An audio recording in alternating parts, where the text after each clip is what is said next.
Les malades sont nos maîtres en ce qu'ils font sens à notre vie humaine. La vie humaine n'est pas uniquement une course au pouvoir, à l'argent, à la jeunesse éternelle. La vie humaine, c'est fondé sur la rencontre avec l'autre, c'est fondé sur les désirs, c'est fondé sur cette humanité qui est inhérente à la personne.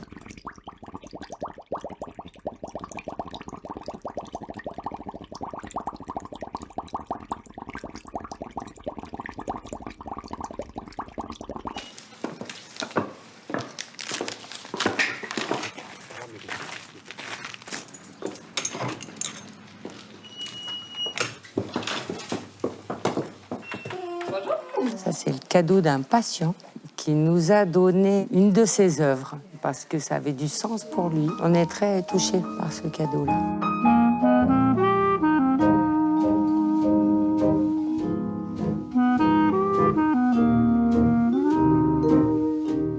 Ce qui me pèse énormément, c'est d'entendre des soignants dire maintenant il faudrait qu'on redécouvre une éthique aux soins. Ça voudrait dire qu'on pourrait faire des soins sans éthique.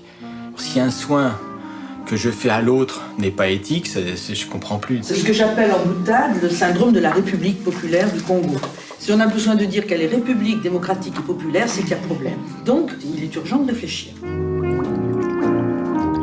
Actuellement, il y a une recrudescence du terme éthique. Contextuellement, qu'est-ce qui fait que ça apparaît là, de façon significative maintenant ? C'est l'idée que le champ religieux, moral et métaphysique était structuré par un universel contraignant et que cet universel contraignant est en crise, aussi bien dans le champ religieux que dans le champ moral, que dans le champ de la philosophie. Donc c'est un contexte de crise qui ouvre pour l'éthique un domaine immense, puisque ça se joue dans tous les champs. C'est rigolo parce qu'il y a une copine la semaine dernière qui nous a dit, avec tous les événements qu'il y a eu, on a parlé forcément beaucoup de religion, et on disait que du coup, il y avait une école qui donnait des cours de religion selon la religion de chaque élève, et que pour les athées, c'était l'éthique. En fait. Un de mes maîtres, Dominique Folscheid, qui dit que finalement, l'éthique, c'est rendre le tragique moins tragique. L'éthique, c'est la confrontation au tragique. C'est une forme de aller au cœur des choses avec gravité, sérieux, responsabilité. Et ce qui se passe actuellement, on est dans une autre forme de tragédie où, à partir du moment où cette discipline-là est quelque part reconnue par les médias, par les pouvoirs publics, il y a de l'argent qui est injecté. On glisse sur quelque chose qui est de l'ordre du pouvoir. Comment vous expliquez l'engouement de cette mise en place des comités d'éthique ? De plus en plus, on voit clore, émerger même par la loi, des comités d'éthique. Moi, je vois pas d'engouement. Je vois de plus en plus une instrumentalisation de l'éthique. Quand un politique, parce qu'il ne sait pas comment décider au niveau de ses valeurs propres, va solliciter un comité d'éthique, je me pose la question sur quelle est la légitimité du politique dans certaines circonstances. C'est se moquer de l'éthique. Donc pour moi, c'est pas un signal fort que de dire qu'il y a la multiplication d'instances éthiques. Ne mettons pas le mot éthique partout. Il y a des comités locaux partout qui se créent, et ces comités locaux d'éthique, bien souvent, ils vont avoir pour mission de relayer les codes de bonne pratique, de contribuer à la normalisation des pratiques, voire à la standardisation des pratiques.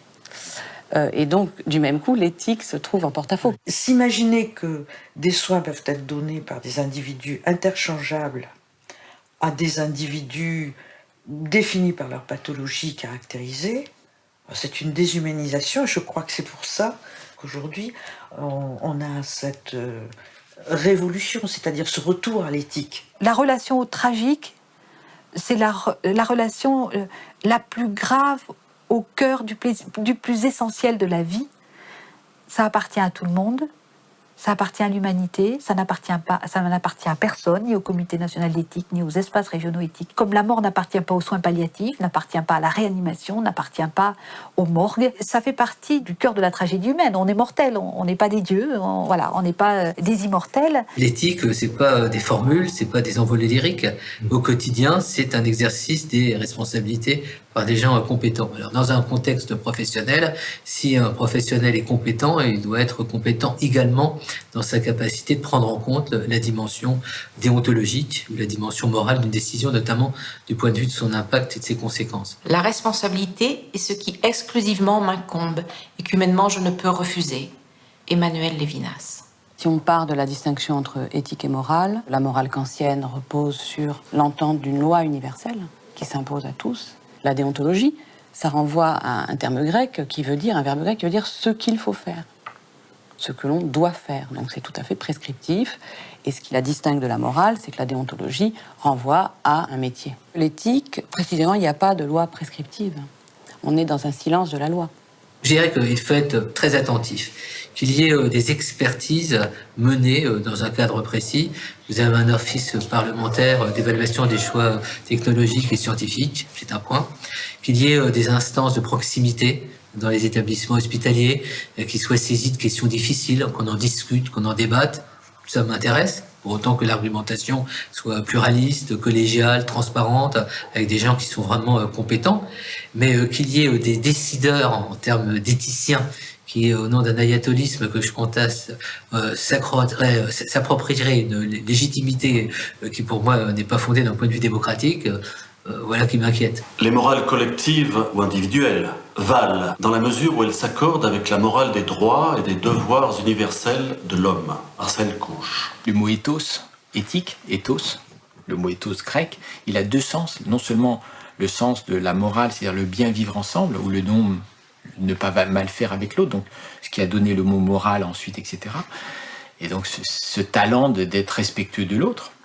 Mais aussi, c'est comment adapter l'environnement pour que l'homme vive bien ensemble. Quand vous faites dans l'éthique du soin, c'est pas uniquement penser à l'indication de tel acte ou à telle et telle décision technique, c'est penser que vous avez une personne qui a une vie, qui vit dans la cité, et que vous avez des responsabilités à la fois vis-à-vis de la personne et vis-à-vis de la cité. Donc quand vous parlez d'éthique, pour moi, vous parlez vraiment de politique. Si on regarde les Grecs, on ne peut pas faire de l'éthique sans politis, c'est-à-dire la gestion de la cité. Malheureusement, quand on nous dit qu'il n'y a plus que la financiarisation des actes qui comptent pour faire croire qu'on fait du soin, là, on tombe à l'envers de ce qui est la définition même et du mot éthique et du mot pour moi politique.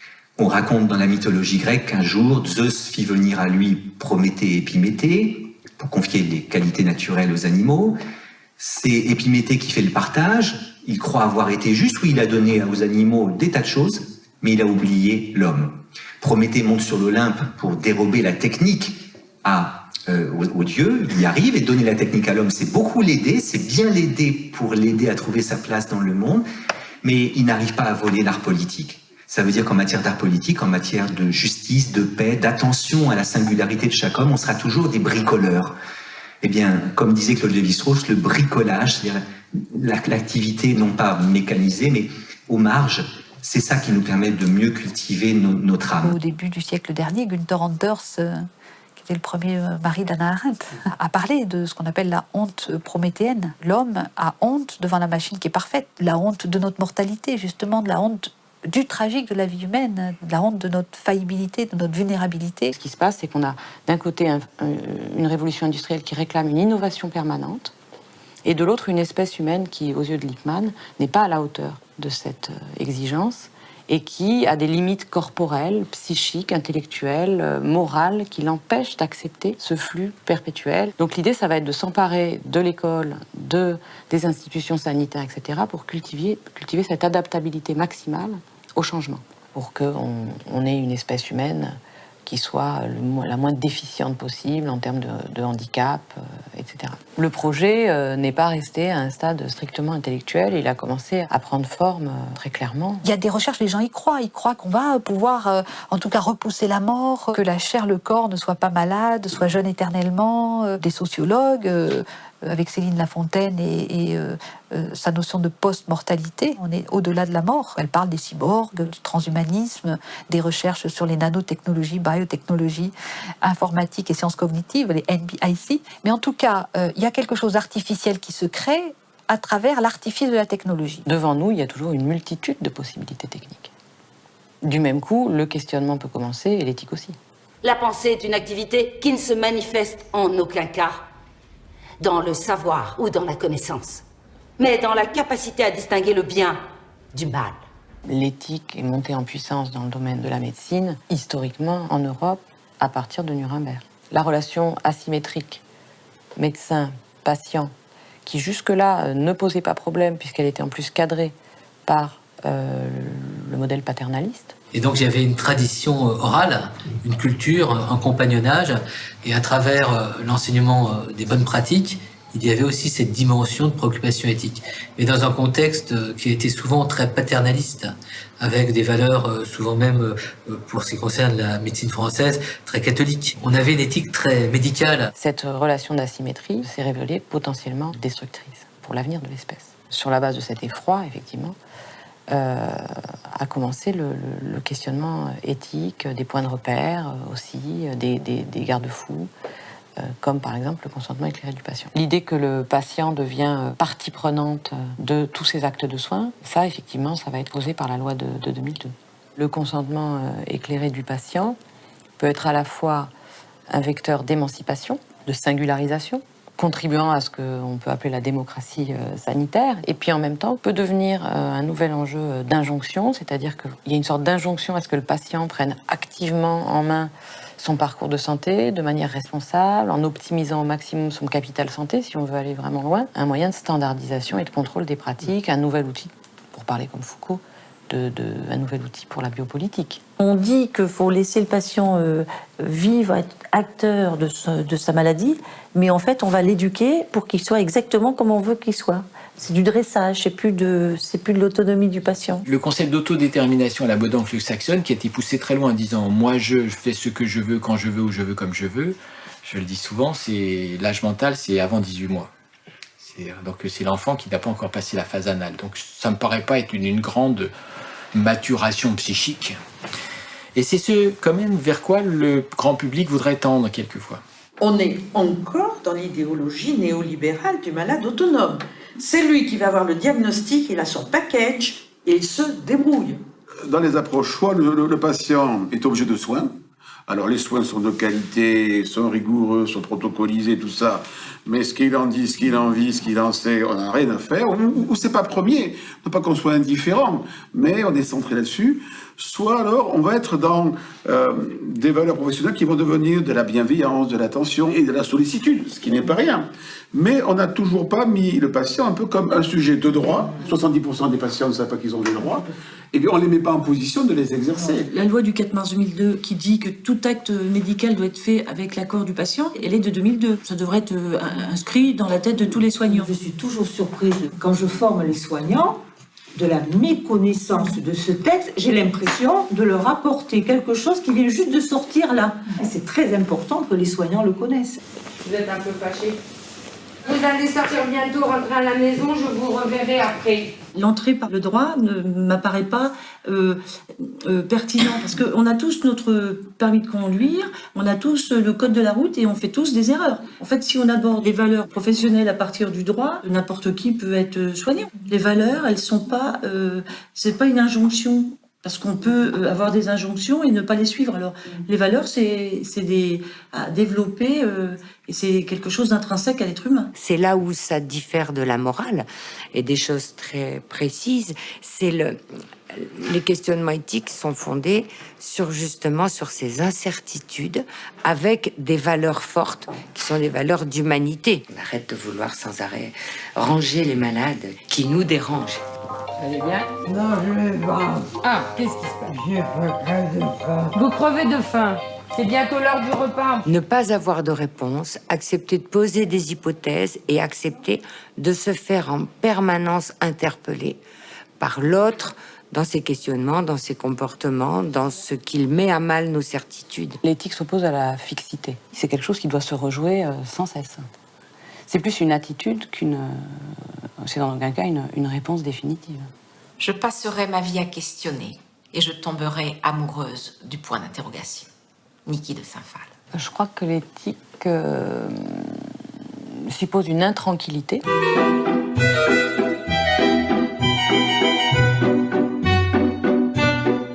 On n'est pas, en tous les cas, dans un contexte, me semble-t-il, très favorable aujourd'hui à une réflexion éthique démocratique telle qu'on pourrait la souhaiter. C'est pas très simple d'exprimer une préoccupation éthique quand on fait valoir, par exemple, dans le domaine de la santé, que c'est bien de faire l'éthique, mais ce que les gens veulent avant tout, c'est d'avoir des traitements. Donc, s'il faut un peu renier sur l'éthique, l'important, c'est les traitements. Le système aujourd'hui nous injoncte, c'est nous force à ne plus montrer que l'acte comme étant le synonyme du mot soin. Il y a beaucoup de médecins qui s'investissent exclusivement sur l'acte. Effectivement, on peut dire qu'ils ne sont pas soignants. C'est des ingénieurs en santé au mieux. Et si une infirmière ou une aide-soignante ferait une toilette de façon protocolaire pour chaque personne dans la matinée, ben ce serait un simple technicien de toilette. C'est pas mal, mais à mon avis, c'est pas une soignante. On peut laver comme on lave une table. Hein. On peut laver quelqu'un comme on lave une table. Moi, je préfère avoir un soignant qu'un technicien de santé.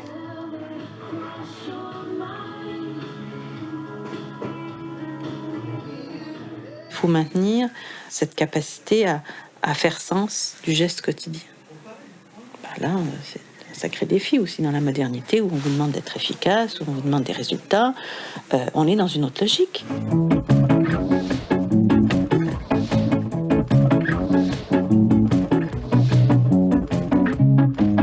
On est dans une médecine de guérison, on n'est pas dans une médecine de compassion. Le soin n'existe comme soin que si l'acte est entouré d'un certain nombre d'autres éléments qui font que le respect le plus total à l'autre est accompli.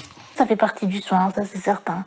Si on est mal, si la relation est mal avec le soignant, ça va pas du tout. Enfin, le soin, il peut pas se mettre en place. Les médicaments font pas tout. Même l'infirmière là-bas me le disait. Les médicaments font pas tout. On emploie beaucoup ce mot de nourriture affective, c'est-à-dire lorsque le malade ne mange plus des nourritures solides ou liquides. Peut-être a-t-il encore besoin de ces nourritures affectives qui font qu'on valide le fait qu'il reste un être humain jusqu'au bout de sa vie. On n'appelle pas ça des animations, on appelle ça soins non médicamenteux. La salle Snezelen, un atelier de sensorialité qui permet de rejoindre le patient au-delà des mots. C'est se sentir dans la relation. Il y a les odeurs, il y a la musique, il y a des perfusions de présence. On ne peut pas plaquer un atelier Snezelen si la toilette n'a pas été respectueuse le matin, si on n'a pas été à l'écoute du patient pendant le repas. Et voilà ce qu'écrit Jean Cocteau. J'appelle, on vient. Alors ça se passe en 1945, donc à l'époque, la plupart des accompagnants sont religieux. Et voilà ce qu'il écrit. Étrange psychologie que celle des bonnes sœurs. Les bonnes sœurs ne sont pas vraiment bonnes. L'adjectif bonne a changé de sens récemment. À l'époque, ça voulait dire pleine de bonté. Ne vous méprenez pas. Les bonnes sœurs ne sont pas vraiment bonnes. Elles remplacent la bonté par un mécanisme de bonté.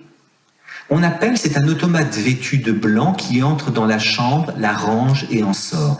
Les bonnes sœurs ne soignent pas le malade, elles soignent la chambre du malade, dont le malade n'est qu'un élément parmi d'autres. Toute attention à la singularité du cas du malade déréglerait le mécanisme et leur semblerait un crime de lèse-majesté par rapport au médecin-chef ou à la mère supérieure. Tout est dit par Cocteau ici du risque dans lequel nous sommes aujourd'hui d'une technicisation de l'accompagnement, d'une mécanisation, d'une protocolisation, d'une procédurisation. Même si, je le répète, tout cela est nécessaire. Protocole, procédure, technique, rythme, mécanique, c'est nécessaire. Ça n'est pas suffisant. La maladie n'est pas une personne. Il ne faut pas oublier que derrière le soin, il y a toujours une personne. Se poser la question de qu'est-ce qu'on peut lui faire en plus du soin technique, qu'est-ce qu'on peut lui apporter pour un meilleur confort, pour un mieux-être.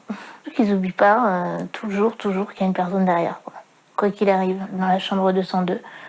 Je me dis comment on arrive à passer de l'étudiant qui avait plein de valeurs à l'infirmière qui pourrait être maltraitante, sans s'interroger. On est dans une société où il faut aller très vite et que les infirmières avec la blouse blanche, elles s'arment d'un uniforme et de temps en temps, elles oublient leur humanité, elles-mêmes. Peut-être qu'elles ne se respectent pas elles-mêmes, ceux qui ne sont pas dans l'éthique, je pense. Je pense que parfois, elles se maltraitent, donc elles peuvent maltraiter quelqu'un. Evil committed by men without motive, without convictions, without wicked hearts or demonic wills, by human beings who refuse to be persons. And it is this phenomenon that I have called the banality of evil. La banalité du mal vient souvent de la façon dont on croit qu'on est bien traitant. En voulant être bon, le meilleur soit-il, et puis on l'a appris d'être bon, on a appris les protocoles, il faut être les meilleurs dans son truc. Eh bien, il me semble, on devient banalement mauvais, banalement méchant, banalement outrancier sur l'autre. Et là, on est d'une violence extrême. L'absence d'éthique, c'est de la maltraitance. Face à un soin, essaye de te dire en quoi je suis maltraitant quand je fais le soin. Si je suis maltraitant, c'est que l'autre trouve que je suis maltraitant, évidemment. Moi, je ne veux pas dire que je suis maltraitant, moi, tout seul. Donc il faut que je me place à la place du malade. Alors que quand je dis je veux être bienfaisant, Par essence, je crois que ce que j'ai appris est bon, parce que sinon, je ne l'ai pas appris. Et Hippocrate avait déjà dit que l'important, c'était pour obtenir le bien, ne sois pas maltraitant. Donc, vraiment, revenir au bon sens clinique, hippocratique, ne ferait pas de mal, il me semble, à plein de gens, parce que ça montrerait que, à chaque fois, j'écoute ce que l'autre a à me dire pour dire en quoi je pourrais devenir maltraitant si je faisais ma piqûre comme d'hab. La bienfaisance est devenue tellement protocole que maintenant, on trouve que des soins, une toilette faite par un robot va être plus bienfaisant qu'une toilette faite par un soignant. On voudrait croire qu'en suivant des protocoles, on pourrait être bien traitant. Et alors là, je dis, c'est tout ce qui montre que l'humain n'est plus humain que de vouloir suivre un protocole. Les robots feraient ça mieux que nous. Parce que l'humain, il fera jamais comme il faut, de toute façon. Mais s'il ne le fait pas comme il faut, mais qu'il ne met pas en œuvre sa pensée pour s'adapter à l'autre, il fera mal, tout en ne suivant pas le protocole, mais pas en s'adaptant à l'autre. Si on reste sur un protocole de prise en charge, on peut passer à côté du problème important. Ce qui est important dans la relation soignant-soigné, c'est, comme tout, l'écoute. Je pense que voilà, la communication est importante, la confiance est importante et le respect. Les services où ils étaient le mieux organisés, c'était les services où l'aide-soignante frappait à la porte, enfin n'importe qui frappait à la porte avant de rentrer dans la chambre. Savoir frapper à une porte et vraiment frapper pour entendre si l'autre est d'accord pour que je rentre. Le nombre de fois où maintenant on frappe, mais on est à peine fini de frapper qu'on rentre. On menace un peu, on fait du chantage en disant « Je vous installe, mais après c'est bon, je reviens plus, vous sonnez pas, oh là là ». C'est vrai que c'est angoissant. Alors que là, après, j'étais dans un autre service où, au contraire, elle me disait « N'hésitez pas, sonnez autant de fois si vous avez besoin ». Rien que cette phrase, du coup, j'ai pas sonné. Les professionnels de santé sont soumis à un contrôle, à une normalisation, à une standardisation, à une évaluation et à un management parfois extrêmement difficile, extrêmement dur, qui leur empêche d'avoir cet espace. Peut-être qu'on leur fait perdre leur bon sens. Est-ce que c'est pas parce que les procédures deviennent de plus en plus pesantes, encadrantes, qu'on est obligé de réfléchir à ce qu'on fait et dans quelle mesure elles nous laissent le temps de penser? Au quotidien, on ne pense pas tous les jours à l'éthique, mais effectivement, comme nous sommes profondément humains, je pense qu'on ne peut pas s'en dissocier, effectivement. Oui, ça devient après un automatisme. Si vraiment on aime ce qu'on fait, qu'on aime l'humain, qu'on aime la vie, oui, ça se fait automatiquement. C'est consubstantiel de notre vocation. Ça fait partie de notre boulot, mais il y a des jours où c'est un peu plus difficile que d'autres. Là, pendant 1 an, j'ai souffert et les médecins ne m'écoutaient pas. Ils me passaient d'un médecin à l'autre sans faire le lien, en plus. Du coup, des fois, je faisais des va-et-vient pour rien. C'est une perte de temps. Perte de confiance en soi aussi, parce que du coup, on se dit, c'est peut-être dans ta tête. La confiance, c'est pas juste dire ce que je dis, c'est vrai, mais avoir entendu ce que j'ai dit et pas penser que je mens. Le malade est un expert de ses problèmes. C'est pas que le patient qui doit avoir confiance au médecin, c'est aussi que le médecin ait confiance au patient. Il y a eu un moment où il y a un échange où chacun sait pourquoi il est là, on peut avancer, Ça m'a fait aussi interroger sur moi, sur la façon dont je travaillais, dont j'exerçais mon métier. Je suis pas sûre que ce soit les valeurs de l'infirmière qui lui permettent d'être reconnue, d'être bien reconnue. C'est plus sa technicité qui va être reconnue, par exemple, par le médecin. Par contre, le malade, lui, il reconnaît l'infirmière qui va prendre un peu de temps, qui va avoir une vraie présence. C'est important que le médecin entende aussi ce que dit l'aide-soignante. Par exemple, c'est vrai qu'à un moment, j'avais un peu peur par rapport à un soin qu'on allait me faire. J'en ai parlé à l'aide-soignante, elle m'a dit oui, non, mais t'as raison, je comprends, je vais en parler. Et comme c'était l'aîné du service, le médecin a compris. Nous, les infirmières, on a un petit peu ce problème, c'est qu'on pense que les médecins, ils sont beaucoup plus forts. Je crois que non, moi. Je crois qu'on travaille ensemble. En éthique, il n'y a pas de hiérarchie, il n'y a pas de diplôme. C'est notre humanité, voilà.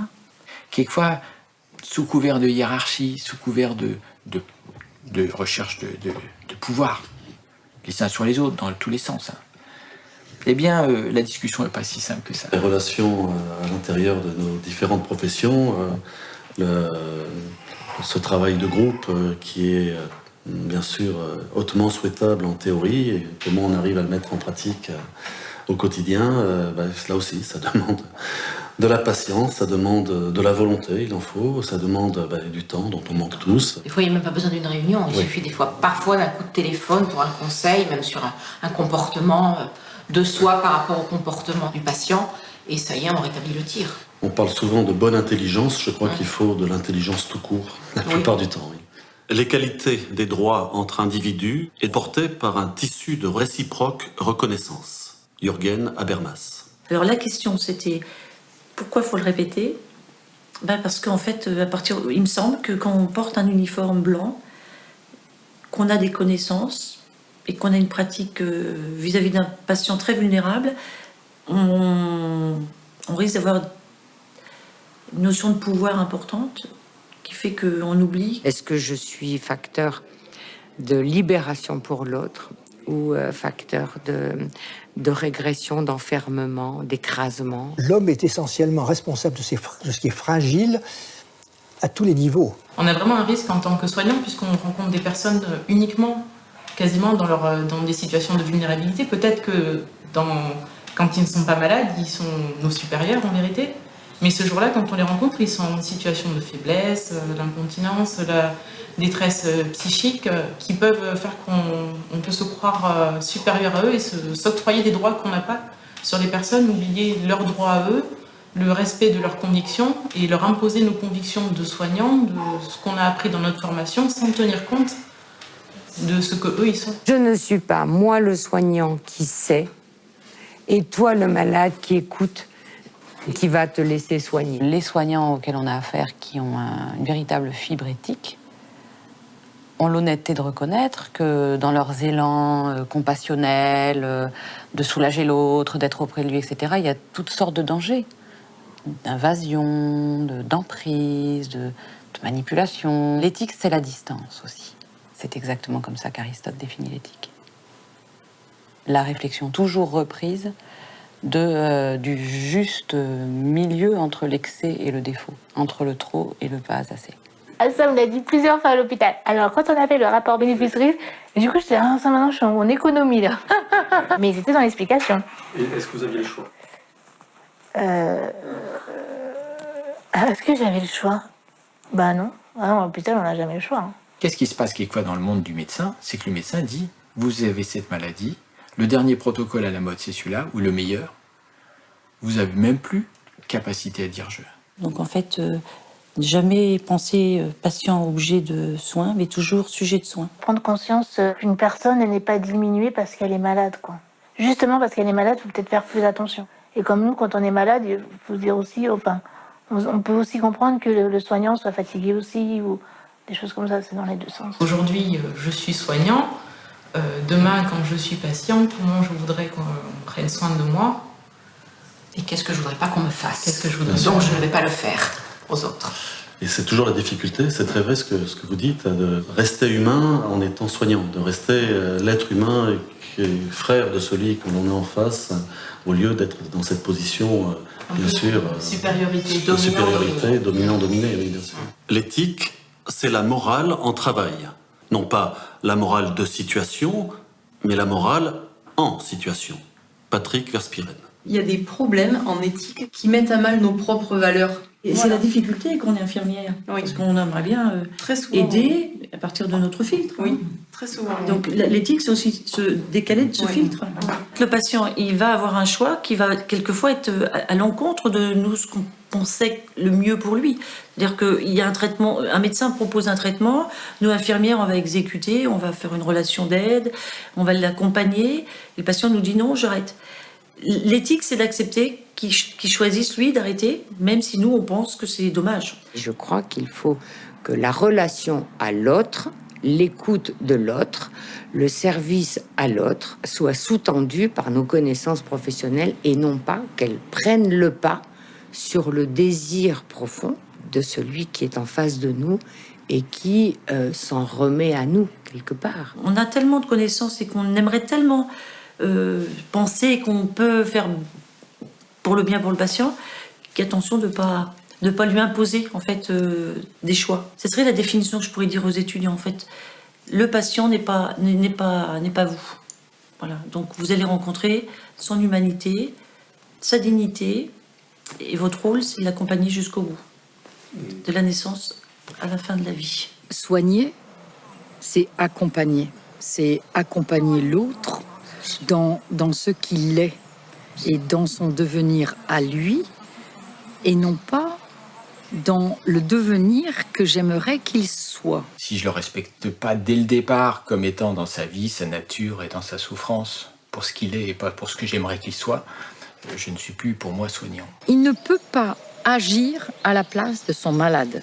Il ne peut que lui donner sens pour ramener la personne à qui elle est et comment elle peut continuer. Mais ça, c'est un chemin, c'est un long chemin de relation, c'est un long chemin. Je dirais qu'on fait avec ce qu'on est.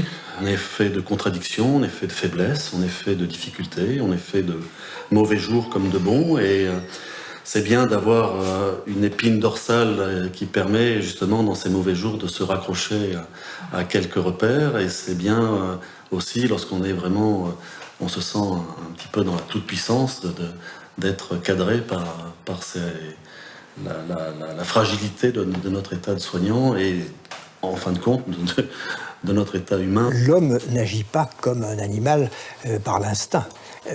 Nous n'avons pas de programmation. Pas de programmation inscrite biologiquement. Et donc nous sommes livrés à la nécessité de construire des normes, de construire des systèmes éthiques, des systèmes politiques.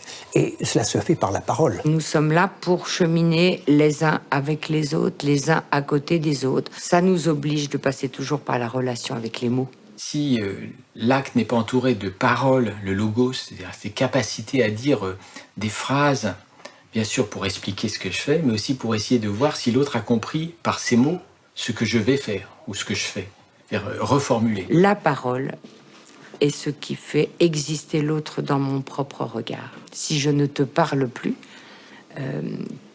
ton existence et ton humanité est niée. C'est Madame Intel, mais on ne sait rien de sa vie, on ne sait pas d'où elle vient, on ne sait pas ce qu'elle a fait. Parce que pour savoir ça, il faut prendre du temps. Et du temps, elles n'en ont pas.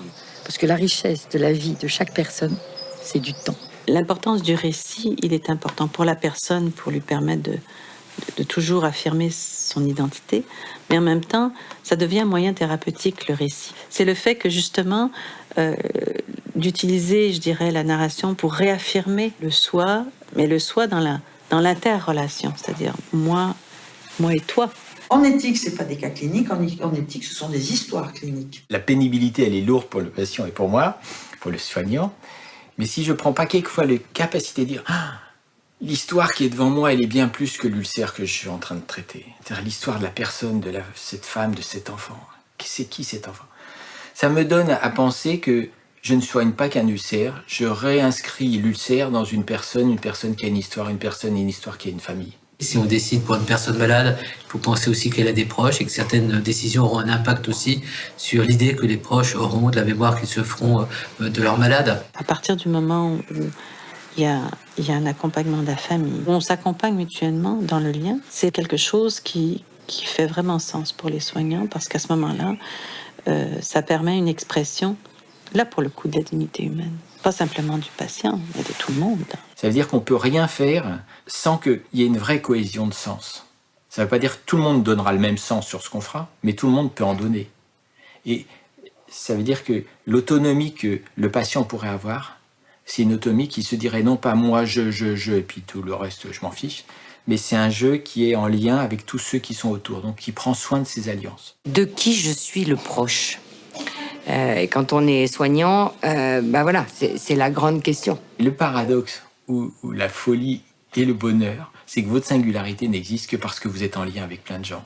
Et donc, je ne vais pas non seulement vous prendre en compte vous, c'est vous qu'on soigne, mais c'est aussi indirectement, je prends soin de tous ceux qui vous entourent et j'espère que tout le monde pourra avancer à ce rythme. Je suis là pour l'accompagner dans son soin, pour qu'il souffre le moins possible, qu'il reste avec sa dignité de personne et que s'il doit s'éteindre, il doit s'éteindre avec une lumière dans les yeux. Soigner, c'est aussi dévisager, parler, reconnaître par le regard et la parole la souveraineté intacte de ceux qui ont tout perdu. Christian Bobin. La qualité de la relation n'est pas la quantité de temps passé avec un patient. La façon dont on le regarde, la façon dont on lui tend les mains, la façon dont... Une phrase pour dire est-ce que ça va, on peut faire la toilette comme d'habitude? Il suffit même pas d'écouter sa réponse, il suffit déjà voir sa tête. Tout est dans l'intention. Quelle intention je mets? Quel souffle je mets? Quelle énergie je mets? Si l'intention est juste, ce sera juste. À force de tisser des relations avec la famille ou le patient, on doit pouvoir dire que voilà, je vous regarde autrement. Et ça, mon chemin de médecin, de soignant, d'accompagnant, de famille, on doit avoir le même regard. Et l'institution, qui, elle, chapeaute le tout, devrait être au service de cela. Je dirais que c'est cela la structure même de l'éthique. C'est ce qui joint ensemble l'estime de soi, la sollicitude pour l'autre et l'attente d'une institution juste pour vivre avec les autres. Sur un échiquier de l'existence, je ne peux être qu'à ma place et respecter la place qu'a l'autre. Donc, qu'est-ce que je fais de cette mort et de cette vie? J'avance, je joue, je vis. L'éthique, c'est une rencontre d'humanité à une autre humanité. C'est ça l'intérêt de notre métier. Le métier n'est pas infirmière, c'est pas reproduire tous les jours la même tâche. Le métier, c'est rencontrer tous les jours des gens différents. Donc moi, je trouve que c'est ça la beauté de notre métier. L'être humain, il vit parce qu'il est en relation. Il est fondamentalement lié à la relation avec autrui. Le moi s'éveille par la grâce du toi, ça c'est Bachelard, c'est là. Donc, apprends à connaître l'autre. Saint-Exupéry. Apprivoise-moi, dit le renard au Petit Prince. Thibaut, un livre. Le Petit Prince. Le Petit Prince. C'est qui le renard? C'est le médecin ou c'est le patient? Parce que moi, j'épouse, j'adapte, j'apprivoise. Il faut savoir s'arrêter, il faut avoir envie de se dire qu'est-ce que je vais pouvoir apprendre de nouveau aujourd'hui. Savoir s'arrêter, c'est déjà, je vous dis, ce temps de suspension, de contemplation. Où est-ce qu'on en est tous les deux ensemble? Est-ce qu'on est en phase? Soigner la relation, l'entretenir, de la jardiner, si vous préférez. Dans le temps, il y a des moments différents. Et le Kairos, c'est justement un peu ce temps du hasard, ce temps de l'imprévu, ce temps de « Ah, c'est beau, ça, j'y avais pas pensé. » C'est aller à la rencontre de l'autre, là où il est, et prendre avec lui les petits chemins de traverse qui font qu'on s'égare, qu'on accepte de se perdre avec lui dans une relation qui nous entraîne un peu loin. Si vraiment il y avait ce temps partagé ensemble comme ça, eh bien, il y a quelque chose qui est incroyablement fort qui se construit tout doucement entre les deux personnes. Il y a un niveau de confiance, il y a un niveau de capacité à dire en humanité, on vaut mieux l'un et l'autre que ce qu'on aurait pu imaginer. Et là, je pense que malgré la fatigue, malgré l'heure, malgré les difficultés, je peux ressortir en tant que soignant plus fort, en disant oui, on a fait quelque chose d'extraordinaire aujourd'hui, et j'espère que le patient se dit on m'a pas traité comme une chose, c'est pas que mon ulcère qu'il fallait traiter par ailleurs, mais je vaux plus que ça, et donc pour ce soir je vais peut-être un peu moins mal. Ainsi, aux quatre vents de la barque du temps, dans le monde et sur les eaux, nous sommes, écoutant le murmure du bruissement des ailes des oiseaux qui, sous le vent, prirent captifs au creux des vagues d'océan les sons de l'inconnu, de l'immatériel et des métamorphoses. Alors la question que je me pose toujours, est-ce que ça s'apprend? C'est un pléonasme, l'éthique du soin. Qu'on en soit arrivé au point aujourd'hui de vouloir enseigner l'éthique, je trouve ça. Mais en même temps, c'est nécessaire. C'est à peu près dans les années 93 qu'il a été obligé qu'il y ait des sciences humaines et sociales enseignées aux étudiants de médecine, dans lequel on trouve un petit peu de tout. On y trouve de l'éthique, on y trouve de la philosophie ou de l'histoire de la médecine, on y trouve de la santé publique, on y trouve de l'anthropologie, et c'est extrêmement variable d'une faculté à une autre en France. Les étudiants en moyenne entre 0 et 100 heures. En 2010, donc il y a pas très longtemps, à Bordeaux, il y a 4 heures d'enseignement d'éthique. Vous voyez que c'est extrêmement maigre, mais je crois que de plus en plus de personnes pensent que c'est absolument nécessaire. Ça s'enseigne l'éthique.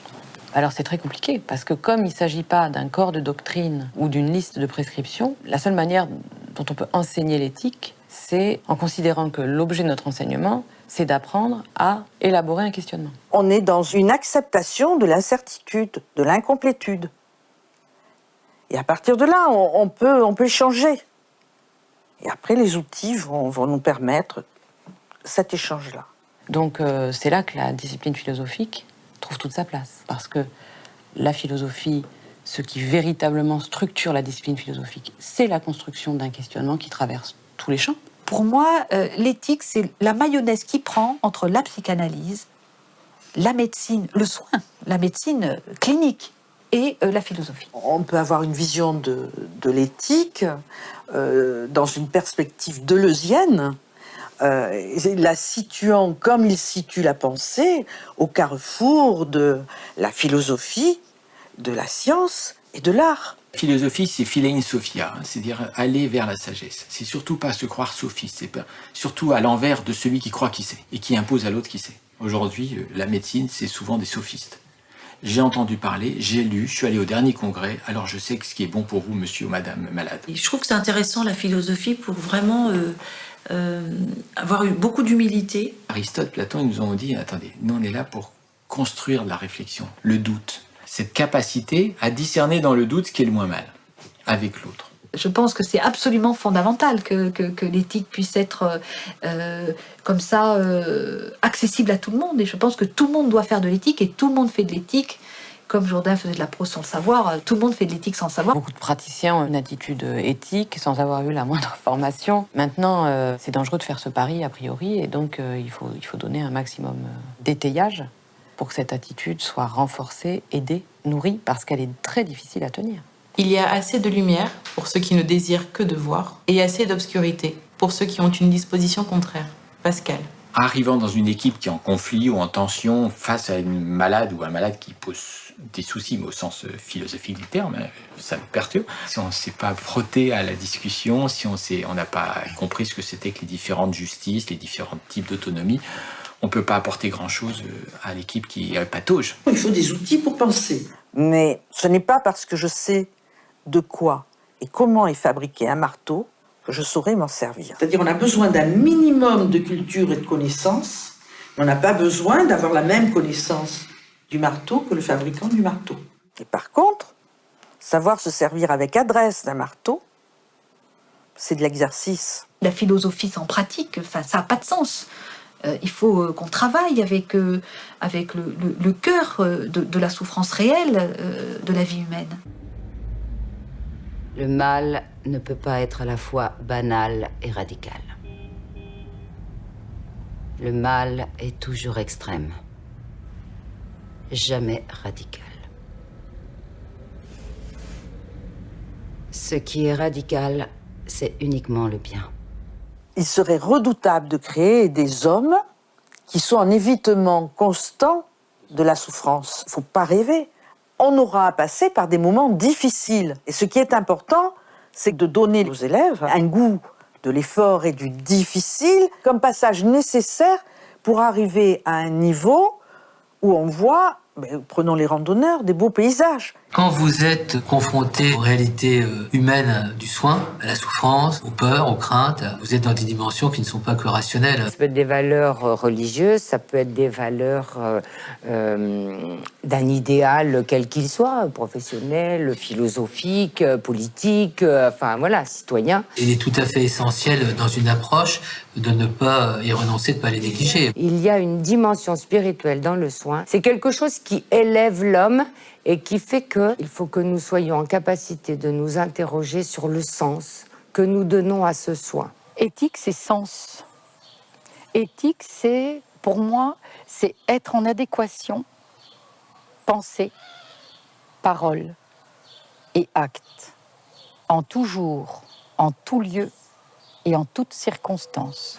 Il faut agir en homme de pensée et penser en homme d'action. Henri Bergson. C'est des choses au quotidien, l'éthique, c'est très simple. C'est de sourire à quelqu'un, c'est de lui amener son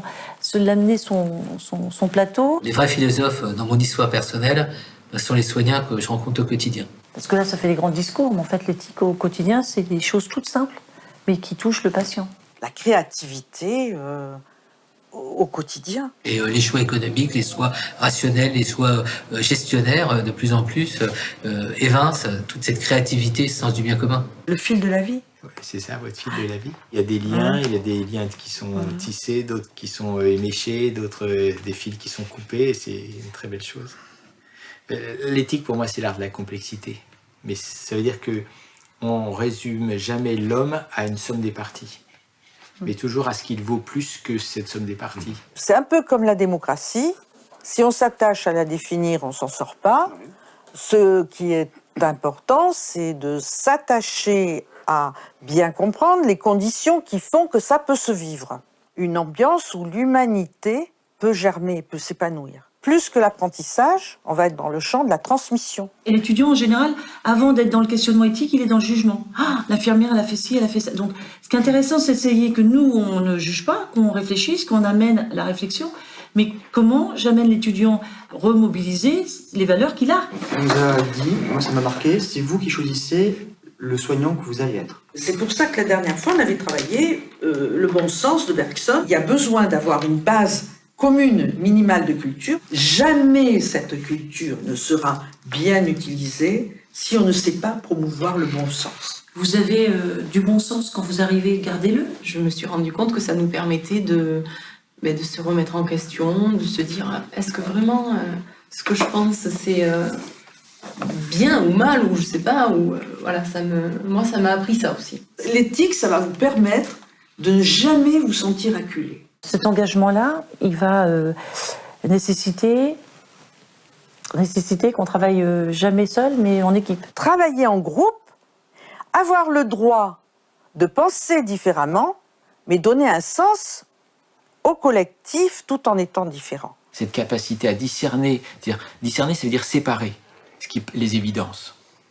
Et ben peut-être que ça ferait avancer un peu plus et la notion d'équipe, et du coup la résultante qui est l'éthique, c'est-à-dire comment ensemble faire émerger des possibles thérapeutiques pour un patient qui nous chipote, entre guillemets, qui nous perturbe à ne pas vouloir faire comme on aurait fait d'habitude. Le patient il est face à une équipe justement, et c'est le fait qu'il soit confronté à cette équipe-là qui enrichit la relation en fait. Mine de rien, au sein d'une équipe pédagogique, c'est pas toujours facile de se faire reconnaître dans ce qu'on est. Et c'est pas que auprès du patient ou avec les médecins, ça peut être n'importe où. En fait, dès qu'on veut présenter des vraies valeurs et ce à quoi on croit.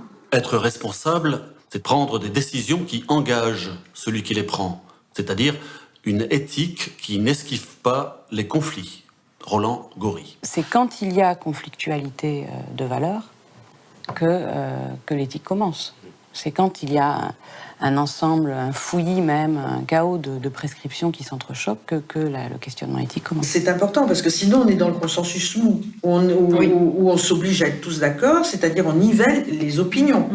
Et il n'y a plus de conviction possible. Ça, c'est le grand risque de l'instrumentalisation de la concertation. Le conflit est le prix de la complexité. Celui qui a le mieux montré ça parmi nos contemporains, c'est Edgar Morin. On va vers des sociétés toujours plus complexes et que plus vous avez de complexité, plus vous avez de conflits. Et en cela, l'enseignement d'éthique permet justement d'avoir une confrontation entre guillemets de meilleure qualité. Le respect, ça s'adresse pas qu'aux patients, mais aussi avec nos collègues, toutes les personnes qui vont travailler avec nous. C'est véritablement, là encore, avoir envie de savoir, de partager ce que je sais sur ce malade-là, et oser dire que celui qui est en face de moi, qu'il soit médecin, infirmière, auxiliaire, aide-soignante, etc., ait aussi quelque chose à m'apporter sur la connaissance de ce patient. L'éthique du soin, c'est une éthique ouverte sur la cité qui associe tous les professionnels. L'aide-soignant, j'allais dire le jardinier de l'hôpital, le responsable d'une association, la personne malade qui vient avec sa potence, elles peuvent participer d'une réflexion concertée. Moi, personnellement, j'ai l'impression d'être plus en lien avec la réalité du terrain, en fait. C'est un savoir-être professionnel. C'est tout un ensemble, en fait. C'est un changement de comportement, d'idées. Ça nous changera au quotidien, en fait, tout le temps. De la rencontre avec un malade, on sort différent. De la rencontre avec un collègue, on sort différent. Et ça ne nous altère pas, ça nous fait évoluer. Je crois que malheureusement, on ne peut pas se passer de l'expérience. On a en soi tout un tas de bonnes volontés, de bonnes dispositions, mais ensuite, c'est les années qui passent qui arrivent à nous polir, à nous aider à être meilleurs, même dans les circonstances pénibles. Si je ne montre pas ça à l'étudiant, comment il va voir que c'est possible? Parce que comme déjà il pense que c'est un peu idéalisé, et que si je dis pas, moi je me rappelle de mon exemple, j'étais infirmière 13 ans, donc j'ai quand même une expérience. Si je montre pas l'exemple, comment ils vont le voir? Donc vous voyez, je trouve qu'il faut l'incarner un peu. Être professionnel, c'est pouvoir digérer toutes les connaissances théoriques, c'est aussi pouvoir suffisamment les avoir métabolisées pour les mettre au service de l'émotion et de la relation. Tout ce qui marquait beaucoup les Grecs et que Foucault a rappelé, mais pas que Foucault, c'est toute la question du souci de soi. Quel type de travail je fais sur moi pour être justement disponible à l'autre? Est-ce qu'on peut vraiment faire de l'éthique sans travailler sur soi? L'éthique, ça nécessite de bien se connaître. Je trouve qu'on n'apprend pas à travailler sur soi-même. On ne donne pas les outils aux jeunes pour travailler sur eux-mêmes. Et je trouve qu'il y a beaucoup d'adultes qui préfèrent, comme dirait John Stuart Mill, être un cochon heureux plutôt que Socrate malheureux. Alors moi, j'ai choisi d'être Socrate malheureux.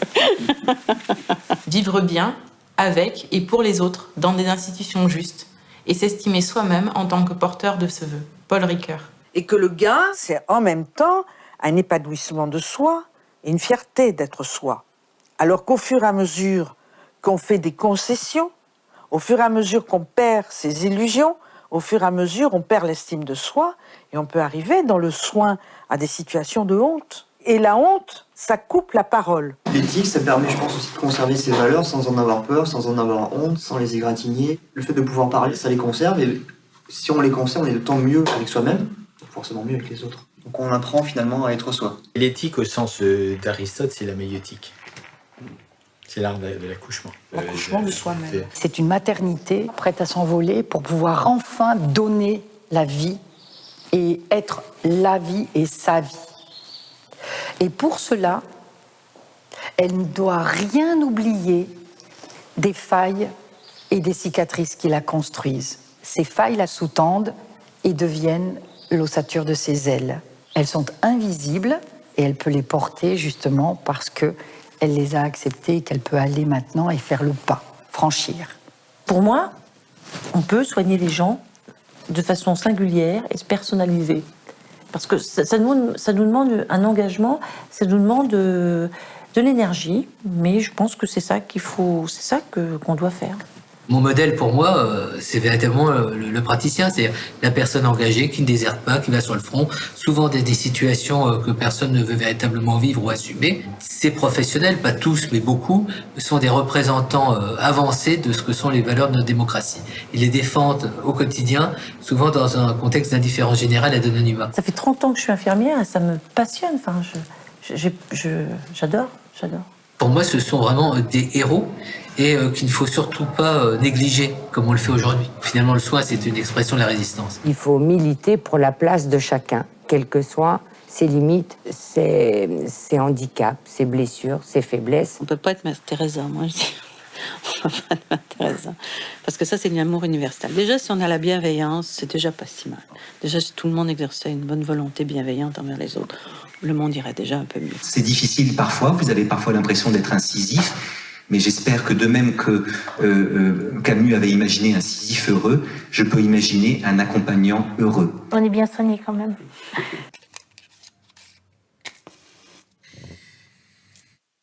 Une allumette avec la boîte ou du sel. Et l'allumette, effectivement, c'est ce qui donne cette lumière, cette lueur, avec le risque de faire du mal aussi. Hein, je veux dire, comme le sel, ça pique, ça brûle, mais ça donne du goût.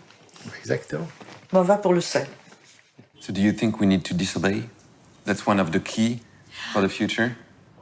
What we have to do is obey higher law. And there are two sets of high law.